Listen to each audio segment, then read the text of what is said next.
নমস্কার, আমি তোতনা। বাঙালি রান্না বান্নাতে সবাইকে আমন্ত্রণ। আজ আমি বানাবো মুড়ি দিয়ে একটি রেসিপি, মুড়ির পকোড়া।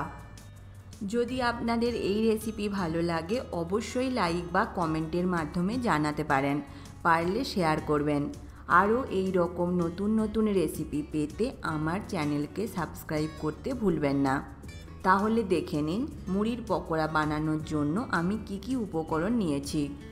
এর জন্য লাগছে মুড়ি 2 কাপ, ডিম 1টা, অর্ধেক টমেটো কুচি, ক্যাপসিকাম কুচি 2 টেবিল চামচ, একটা ছোট পেঁয়াজ কুচি, 3টে কাঁচা লঙ্কা কুচি, 1 টেবিল চামচ নারকেল কোড়া, হলুদ গুঁড়ো খুবই সামান্য, গোটা জিরে সামান্য, চালের গুঁড়ো, নুন পরিমাণ মতো, কালো জিরে সামান্য, ধনেপাতা কুচি 2 টেবিল চামচ, আদা রসুন গ্রেট করে নিয়েছি, এটা আছে আধা চা চামচ।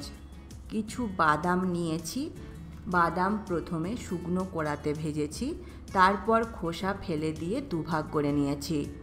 গরম মশলা গুঁড়ো সামান্য, আর লাগছে পকোড়া ভাজবার জন্য তেল। সব উপকরণ মেশানোর জন্য একটি পাত্র নিয়েছি। এর মধ্যে নেব মুড়ি, দিয়ে দেব পেঁয়াজ কুচি, ক্যাপসিকাম কুচি, টমেটো কুচি, কাঁচা লঙ্কা কুচি। কাঁচা লঙ্কা কুচিটা আপনারা দেখে দেবেন। এবার দেব নারকেল কোড়া, গ্রেট করা আদা রসুন, ধনেপাতা কুচি, ডিমটা ফাটিয়ে দিয়ে দেব। এবার দিচ্ছি কালো জিরে, ভাজা বাদাম, গোটা জিরে, হলুদ গুঁড়ো, পরিমাণ মতো নুন, গরম মশলা গুঁড়ো, আর দেব চালের গুঁড়ো। হাত দিয়ে সব উপকরণ মাখিয়ে নেব।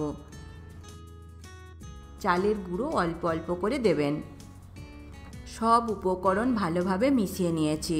এবার এই মিশ্রণ থেকে অল্প অল্প করে নেব।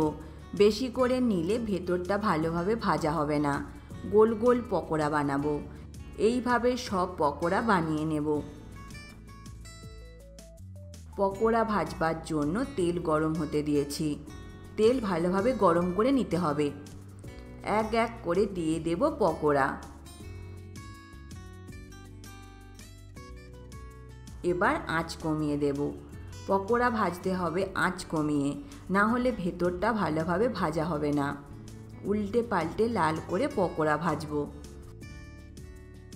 পকোড়া ভাজা হয়ে গেছে, এবার এগুলো তুলে নেব। ভালোভাবে তেল ঝরিয়ে নেব। এ সময় আবার আঁচ বাড়িয়ে দেব, বেশি করে তেল গরম হওয়ার জন্য। এবার পকোড়াগুলো রেখে দেব। বাকি পকোড়া ভাজবো, তাই আবার আঁচ কমিয়ে দেব। এক এক করে দিয়ে দেব পকোড়া। এগুলো আঁচ কমিয়ে ভেজে নেব। তৈরি মুড়ির পকোড়া। গরম গরম পরিবেশন করুন সস দিয়ে।